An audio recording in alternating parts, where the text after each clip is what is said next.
The dining hall buzzed with noise, trays clattering, students laughing, and the hum of countless conversations blending into chaos. But in the middle of it all, one sound cut sharper than the rest: cruel laughter. At the center of the room stood a girl with trembling hands, her tray overturned, food splattered across the floor, and her eyes filled with tears she refused to let fall. That girl was Amelia, the new student, and the boys who surrounded her had no idea that the power they thought they held was about to collapse before their very eyes. Amelia had transferred to this school only 2 weeks ago. Quiet, gentle, and still grieving the loss of her father, she carried herself with a strength that most overlooked. Her mother had moved them to this new town for a fresh start, but Amelia wasn't given much of a chance to breathe. From the very first day, a group of boys decided she was an easy target. They mocked her clothes, her silence, even the way she tucked her hair behind her ear. And though she endured their cruelty with clenched fists under the table, today in the dining hall, their mockery reached its peak. "Careful, new girl," one of them sneered, sticking his foot out. Amelia stumbled, her tray flying, food scattering everywhere. The hall erupted with laughter.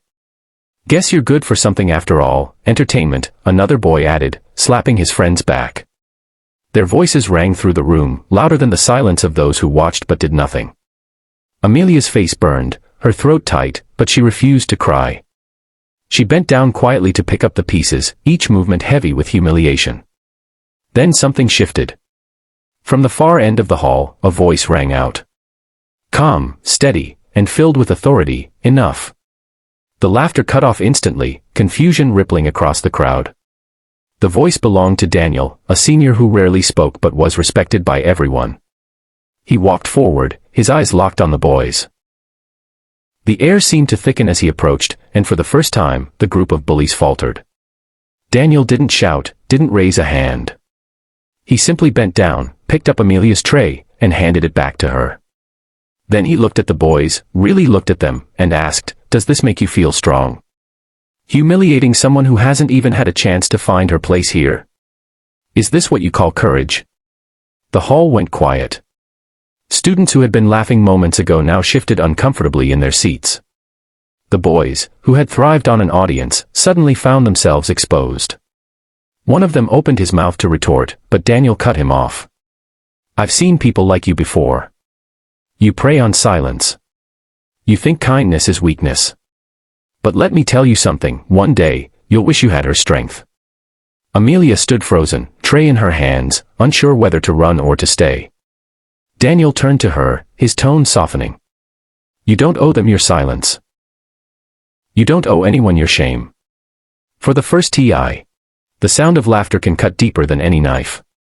That day in the school dining hall, laughter didn't sound joyful, it sounded cruel, sharp, and merciless. Amelia stood frozen, her tray spilled across the floor, mashed potatoes sliding down her shoe, orange juice dripping from the overturned cup. Around her, the boys laughed louder, feeding off one another's meanness. The crowd of students didn't laugh as hard, but they watched. Watching was safer than helping. Amelia had been in this school for only 2 weeks. To everyone else, she was just the new girl. To herself, she was a storm of grief and loneliness. Only 6 months earlier, she had lost her father in a tragic accident. He had been her protector, her best friend, the one who reminded her to stand tall when life pushed her down. But with him gone, her world had cracked open, and when her mother decided to move for a fresh start, Amelia had no choice but to follow. She had hoped this school would be different. But bullies have a way of finding people who seem fragile. And Amelia, quiet, soft-spoken, and too tired to fight, was a perfect target. The ringleader was Jason, a boy with a loud voice and a cruel grin.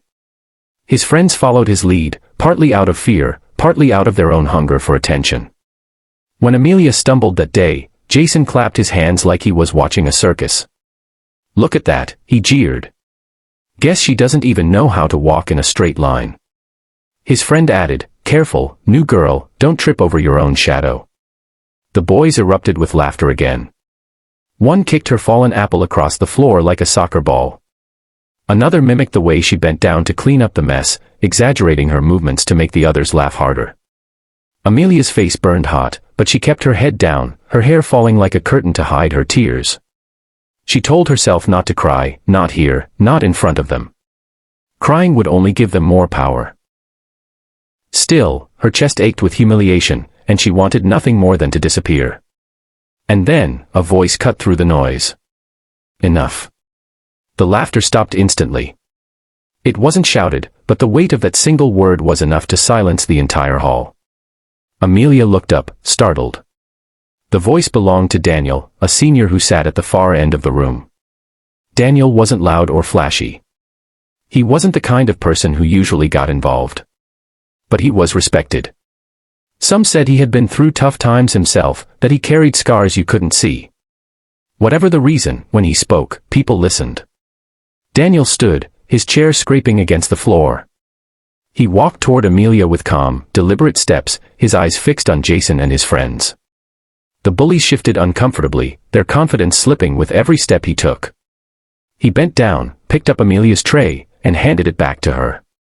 "You don't deserve this," he said softly, his voice steady. Then he turned his gaze to Jason. "Does this make why